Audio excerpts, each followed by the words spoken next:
frustrated and felt alone with regards to the environment. When I was a child, I thought I was Native American because I really related to what was going on in my town. I learned a lot about the Indians in Framingham and Native. And the commercial on TV that some of you might have seen, some of you might not have seen, really struck a chord with me. I was probably 5 years old. It was a Native American who was out on his canoe, and there's all the trash, and the camera zooms right into his face, and you see the tear coming down. Do you remember that? Those of you remember seeing that? Well, I was always careful about the environment, and as a kid I loved that owl, give a hoot, don't pollute. So I'd get really upset when Mom was driving and I'd see somebody throw out a cigarette, a live cigarette, and I'd get really upset, and Mom's like, why are you getting so upset? Because that can start a forest fire, and the owl can die. And I saw Spooky at Museum of Science, you know, the oldest living owl in captivity. So what motivated me to, what motivated me to the environment was all of these things. And I look at this group right here as an amazing group. We're in a collective organization of people who have the same mission in mind. We all care about the environment. But the problem is we're all going to disperse in a couple of days, or maybe a few more days, because some of you are staying for the Shabbaton, and move on to our own life ahead of us. I know I've gone to organizations where I want to get involved.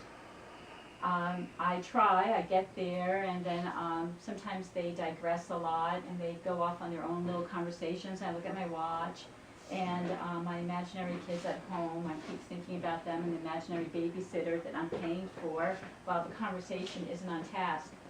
And I think a group like this needs something so that we can keep the fire going, the fire that's in our belly. We have to keep it alive because we all bring something valuable here.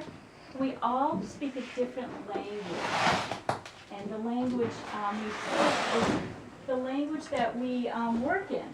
So I'm a teacher, so I speak a different language than JR, who's a writer. And I can speak to the teachers, he can speak to the writing community. All right? Monica can speak to the Hispanic community that she grew up in. Genevieve can speak to the people in Boca Raton. So that every one of us, we speak our own language. We can take what we learn here out there, but how do we keep it going? How do we stay in touch? Well, we need a good leader who can oversee us. Now, Yvonne doesn't know about the monthly newsletters that she sends out to us, but we're going to inspire her to create the monthly newsletters. And blog is so important today. Now, on the Google campaign, on the Google platform, you can easily set up a blog. And she needs help. We can help her. We have Andrew, who's very good at technology. I'm somewhat good with technology, but he works at Microsoft. This is Google, I'm sorry.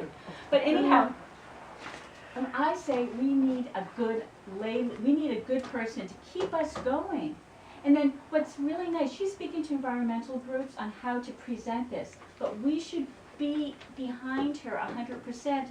And she has created a good group of people here who are willing to do this. So I really think we need to vote her in to be in charge of overseeing this group. Now, she told us to put our tweets away, our Twitters. Don't do that during the meeting, but I think when you have meetings like this, you need to have TweetDeck going. You need to go #tweet so we can all stay on board. Vote for Yvonne.